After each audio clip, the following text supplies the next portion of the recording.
Hello to all of you musically inclined and creative people. Today I'm going to be showing you how to trigger samples, namely drum samples, using audio from contact mics in real time in Ableton Live.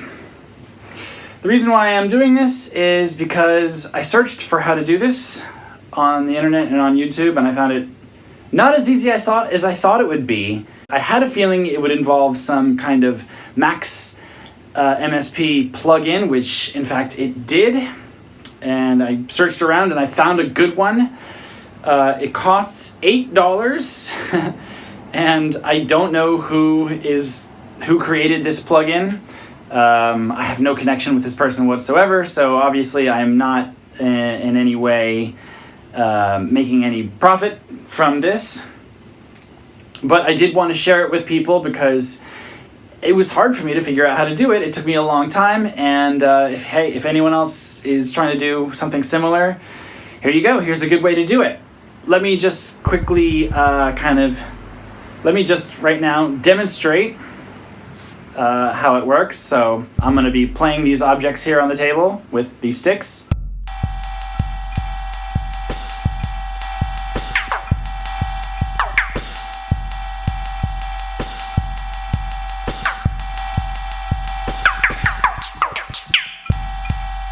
And you get the idea. So, what is it and how does it work? Let me try to show you. Okay, so I've downloaded this plugin called Trig.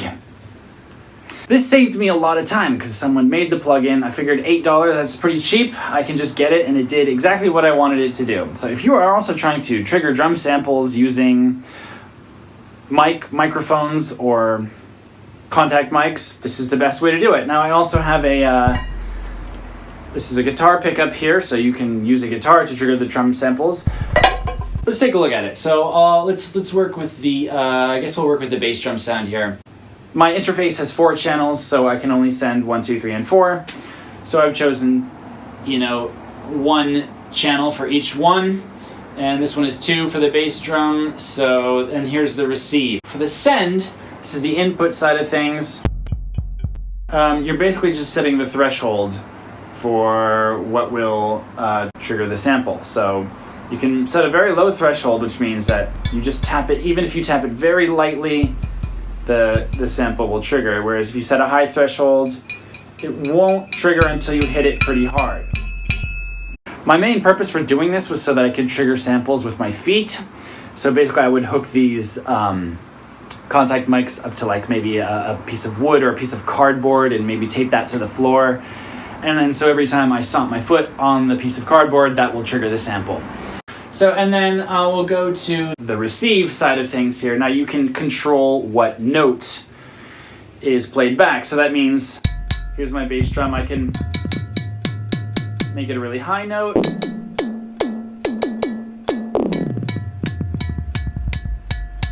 Or make it really low. So yeah, that's how it works.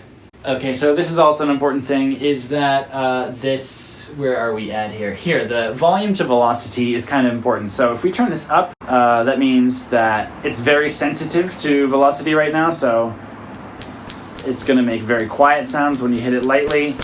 And if I hit the mic directly, it's going to make a big ass sound. But if we just turn this down to 0, it doesn't matter where I hit it or how hard I hit it, it's always going to come out at the same velocity. If you want to be more subtle, I like to keep it right kind of in the middle, so whatever, don't put it right around 50. Which gives you a little bit of dynamic range. I think the real advantage of this is that you can these contact mics are quite cheap, lightweight, compact, easy to use. You can clip them onto anything. You can kind of customize whatever you want to use it for. You can play stuff with your fingers. But also you are limited by the number of channels that you have, so I only have 4 inputs on my interface, which means I can get 4 sounds. But if you have an interface with lots of channels, then you can go nuts, and you can make a whole array of drum sounds to play with. So yeah, I will be, hopefully, in the near future, uploading a video of myself using this setup of contact mics to play sampled drums with my feet while I'm doing keyboard stuff with my hands. Thanks for watching.